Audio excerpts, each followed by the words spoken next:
পশ্চিমবঙ্গে শিল্প সম্মেলনের ৪৮ ঘন্টা আগে গুজরাটের সিএম এই মুহূর্তে দেখতে পাচ্ছেন ভূপেন্দ্র প্যাটেল হিন্দুস্তান মোটরসের টিটাগড় ওয়াগনস ফ্যাক্টরিতে এলেন এবং কিন্তু এখানে একটা বড় টুইস্ট হতে পারে, কারণ একদিকে দেখতে পাচ্ছেন শিল্প সম্মেলন পশ্চিমবঙ্গে, অন্যদিকে গুজরাটের বন্দে ভারত যে ট্রেন, সেই বন্দে ভারতের বগি কিন্তু শোনা যাচ্ছে যে এই টিটাগড় ওয়াগনসের ভিতরে তৈরি হতে চলেছে এবং দীর্ঘ সময় ধরে গুজরাটের মুখ্যমন্ত্রী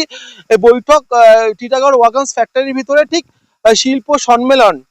পশ্চিমবঙ্গের শিল্প সম্মেলন তার ঠিক ৪৮ ঘন্টা আগে পশ্চিমবঙ্গে গুজরাটের মুখ্যমন্ত্রী জানিয়ে রাজনৈতিক মহলে জোর জল্পনা। দেখে নেবো এক্সক্লুসিভ প্রতিবেদন ডিজিটাল ইন্ডিয়ান গোল্ডেন ইন্ডিয়া নিউজের পর্দায়।